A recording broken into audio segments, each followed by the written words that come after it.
We have another NHL trade to discuss, and this one also involves the Ottawa Senators. They've completed a 4-player swap with the Tampa Bay Lightning. We'll get into all the details coming up next.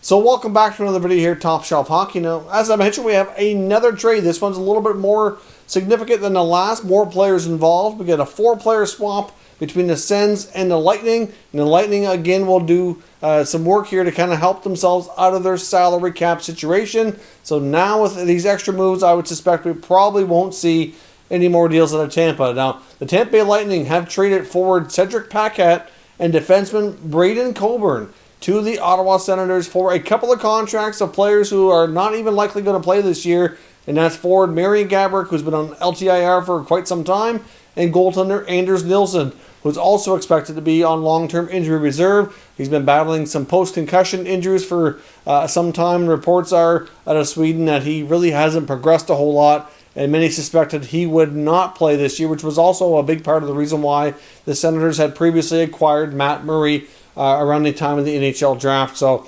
obviously that's, they probably would have made that deal anyway, but there was also, some concern there that they really needed a starting goaltender after deciding that it was time to move on from Craig Anderson, and Anders Nilsson was not able to go. They would have had to turn to Högberg as to be the starter if it wasn't for acquiring Matt Murray. So obviously, like I said, this deal will free up a significant amount of space for the Lightning. So of course they move out 2 contracts. Both players only have 1-year deals remaining on their contract. So it's not a long-term commitment for the Senators. And they also receive a 2022 second-round selection for making this trade as well. So that's a little bit of an extra sweetener for Tampa. I would have thought to help them out of cap jail, they might have been able to kind of get a little bit more than that out of Tampa, but it's something, and they get 2 contracts, like I said, for players who can actually play. They move on from 2 contracts of guys that aren't going to play, create a little bit of extra depth, gives their prospects, again, some less pressure. Hopefully they don't box anybody out, though. That's always my biggest concern because they have such a deep prospect pool. But obviously these guys are guys that can play. So in the form of Paquette here, he can be a bottom 6 forward for sure. Now, they have too many guys, though, in my opinion, that kind of fall into that category.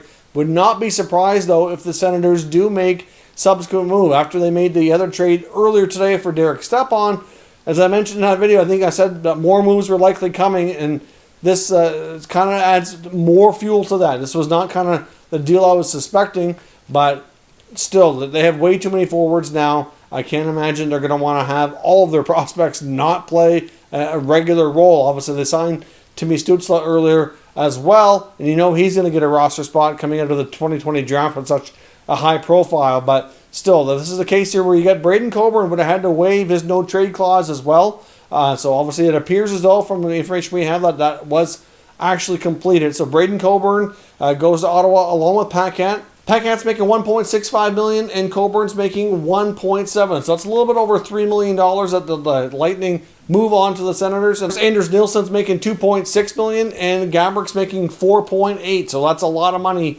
that the Lightning can put on LTIR, along with forward Nikita Kucherov making over $9 million. So right now they're way over the cap. They need all this LTIR money to make it work. So obviously that's likely going to be it for Tampa, I would think. It's still possible. I guess they could make an additional move. It didn't help here that guys like Johnson and Gordon, Killorn have much more stringent no-trade clauses. Coburn appears to be the only one who was willing to help out here a little bit. So we'll see. Like I said, I don't mind this trade for the Senators. They get a couple more veterans who can actually play. The Sens seem to be like they're really trying to be a more competitive team this year. They want to be hard to play against, obviously, as well. That's certainly a motive they're going for based on these moves that they've made. They want to be able to compete night in and night out. So bringing in some veteran guys who can help with that is certainly a good direction. And none of these players that they've acquired today are under contract beyond the current year. So it really should not be a situation where they box out any prospects for any length of time. That way they can give some of their prospects who need it the opportunity to play regular,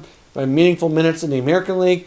And then, of course, they can have some of them on the taxi squad as well and work them in when they're able to. But like I said, I think we're going to see additional trades out of the Senators organization. They have way too many guys, especially at forward, who can play regular roles now. So we'll see what they do next. But let me know your thoughts on this trade. Obviously, from the Sens' perspective, they get a couple guys who can play. Tampa gets themselves, more out of cap jail, and it's a deal for both sides. Ottawa gets a second-round pick for their efforts. So let me know your thoughts down below. We'll discuss further. If you're new to the channel, consider subscribing and turning on your notifications so you don't miss any future content. And give this video a thumbs up if you enjoyed it. I'd appreciate it if you did. As always, thank you for watching, and I'll catch you next time.